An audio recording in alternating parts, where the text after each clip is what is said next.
Sean ustedes bienvenidos a otro nuevo video en el cual vamos a tocar un tema bastante importante. El tema es qué es lo que realmente causa cáncer y cómo abordar este problema. En realidad va a ser una serie de 2 videos. En este primer video vamos a hablar acerca de un resumen de las causas, de la sumatoria más bien de todas las causas que llevan a cáncer. Y en la segunda parte vamos a hablar acerca de cómo se forma y cómo abordar todas estas causas. Los invito a verlo. Bien, comencemos hablando de la autora de este artículo, que en realidad es un resumen de sus investigaciones. La autora tiene como nombre, es la doctora Liz Erin Connelly. Es una doctora especialista en oncología. Es la directora del Centro de Cáncer para la Curación y también del Centro para la Nueva Medicina Integrativa en Irvine, California. Es la autora de 2 libros bastante importantes en el tema. El primero se llama The Cancer Revolution y el segundo se llama Sea Perfectamente Sano. Es muy importante su carrera, ya que es una oradora invitada en certámenes que tengan que ver con tratamiento de cáncer y sus abordajes terapéuticos en diferente forma, y también de medicina integrativa o medicina complementaria. En ese sentido, pues yo también me dedico al mismo campo, a lo que se llama medicina complementaria, que es la integración de diversas ramas, estudios de las causas y una forma de tratamiento holística acerca de cualquier enfermedad. No solamente verla como un producto que se va a tratar con medicamentos y ya.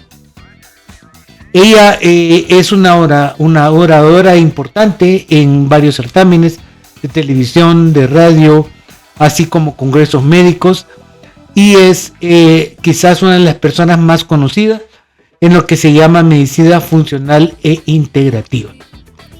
Vamos a comenzar a hablar del tema que nos trae el día de hoy. El National Cancer Institute, que es la institución que más se dedica a cáncer, investigación y tratamiento de este, nos habla de que la mayor parte de veces se piensa que el cáncer es un trastorno de tipo genético. Y si bien eso es muy cierto, no es tan importante lo genético como lo que podemos hacer frente a lo genético. Y es así que han llegado a la conclusión, luego de varios estudios, que hasta el 10% o menos tiene que ver únicamente con el factor genético. Cualquier tipo de cáncer, si bien es cierto, se han demostrado ciertos marcadores como el BRCA y otros, el cáncer es un trastorno genético. Las células comienzan a desarrollar sus trastornos y su crecimiento anormal desde muy temprano en la vida. Pero esto no es la única razón de que nos lleva a un cáncer.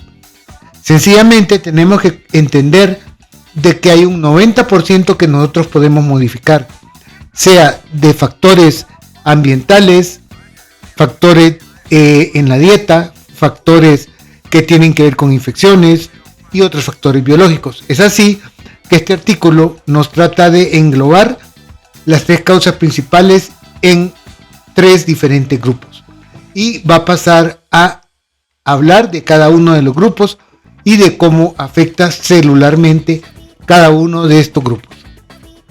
En primer lugar, tenemos que entender de que si el 90% de la prevención del cáncer está en nuestras manos, y a la vez podemos modificar también los factores genéticos con mejorar nuestra dieta, mejorar nuestro ambiente, cambiar algunas cosas psicológicas y otras, definitivamente vamos a lograr prevenir, y si nos da cáncer aún a pesar de esto, tener un mejor pronóstico. Es así que el 90% de las causas, como les digo, está englobado 90-95% en los factores llamados toxinas e infecciones, y el 5 a 10% está en los llamados factores biológicos. Vamos a comenzar entendiendo a grosso modo de que los trastornos tóxicos, los trastornos infecciosos y los trastornos biológicos nos llevan al mismo efecto. Un trastorno en el aumento del estrés oxidativo sobre las células, produciendo trastornos a nivel de las mitocondrias, un trastorno a nivel del metabolismo, produciendo una glicólisis que básicamente es el uso y la producción de energía en el organismo, que es normal, llevándonos a una vía que llega a trastornar las mitocondrias, que son esos cerebros o esos centros energéticos de las células, provocando un estrés inflamatorio, y esto nos lleva a que hay unas vías alternas de crecimiento, vías alternas metabólicas, vías alternas de producir energía, y comienza a producirse un trastorno por estrés oxidativo a nivel celular. Todo este palabrerío científico lo que significa es que todos estos factores nos llevan a producir un cambio en el crecimiento y en la producción de energía de las células normales, volviéndose anormales. También hemos hablado en otros videos acerca de lo que es la apoptosis o la programación normal para la muerte celular. Esto también se ve alterado y sencillamente estas células cancerígenas son células supervivientes y supravivientes debido a estos trastornos en sus vías energéticas. Ok, hablemos del primer grupo de factores, los factores llamados toxinas. Claro, lo primero que se nos viene a la mente es el tabaco. Eso ya lo sabemos, que el tabaco es un factor para cáncer de pulmón, cáncer de colon y otro tipo de cánceres también. Pero a nivel de piel se nos olvida lo importante que es también la exposición a los rayos ultravioleta, tanto tipo A como tipo B. A la vez también la exposición a mercurio.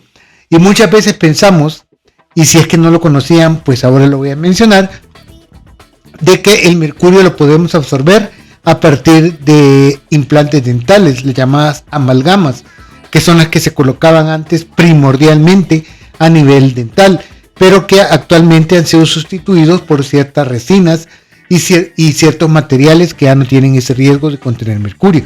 Pero se nos olvida la otra fuente de mercurio, que es mucho más importante todavía, que es la ingesta de mariscos.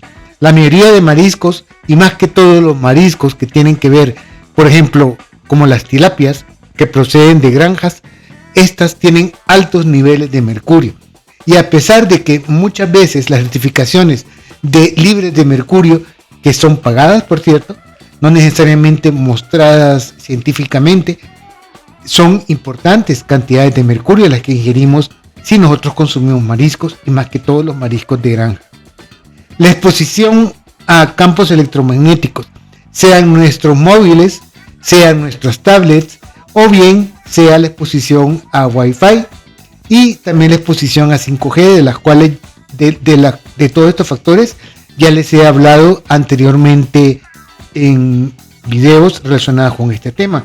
Y a la vez también la exposición a las microondas.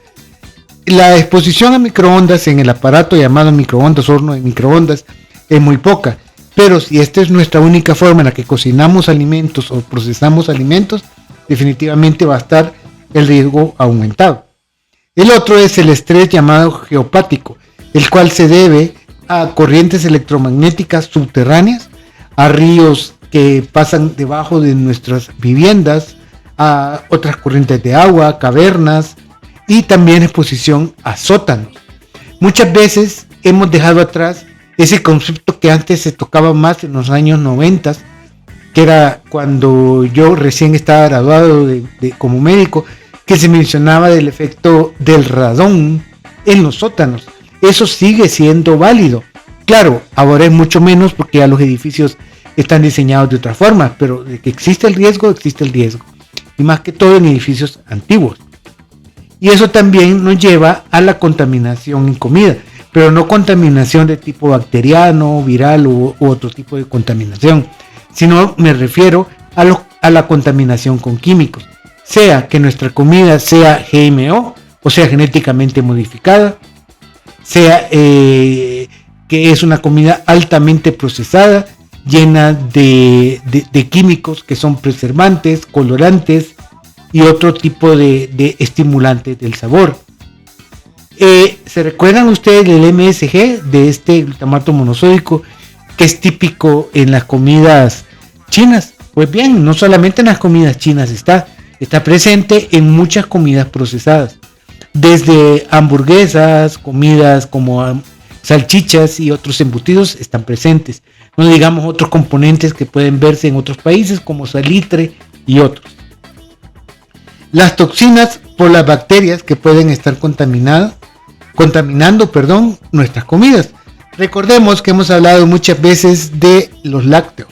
Los lácteos tienen permitido un nivel de bacterias. Son los llamados gérmenes por millón que se mencionan muchas veces. De acuerdo a la legislación de muchos países, es en alto, mediano grado esta exposición. O sea que prácticamente la presencia de bacterias en forma y de otros detritus en forma de pus que se permite en los lácteos también es importante y son causa de cáncer. Otra cosa son las toxinas como el cloro y el flúor que se encuentra en el agua, que se encuentra en algunos alimentos que se preparan también utilizando estos químicos que también pueden ser un predisponente para cáncer. Y las otras cosas importantes son las radiaciones ionizantes. Si somos expuestos, digamos, a rayos X, a tomografías o otro tipo de radiaciones ionizantes, definitivamente nuestros riesgos de padecer un cáncer van a aumentar. La otra cosa pueden ser los accidentes en plantas nucleares, que si bien es muy poco y hay países donde no tenemos estas plantas nucleares, sí tiene que ver, ¿verdad? Ya que muchas veces paso al siguiente factor, que es la contaminación de las aguas. Nosotros no sabemos hasta dónde nuestras aguas de los ríos, de donde se toma muchas veces el agua para beber o el agua que llega a nuestros hogares, está cargada de no solamente estas radiaciones ionizantes, sino que también están cargadas de residuos industriales que pueden ser cancerígenos, algún tipo de bacterias, algún tipo de virus y otro tipo de residuos que definitivamente son productos de la industria. Y esto es importante. Por ejemplo, han habido casos que se han mencionado mucho como los componentes de baterías que definitivamente desechan en ríos y lagos. La otra cosa es la llamados xenoestrógenos, que se producen a partir de plásticos, más que todo derivados del PVC, y de este se encuentra también en plásticos, en botellas y en otros recipientes plásticos que si se exponen al sol o a otro tipo de radiación, definitivamente se liberan estas sustancias.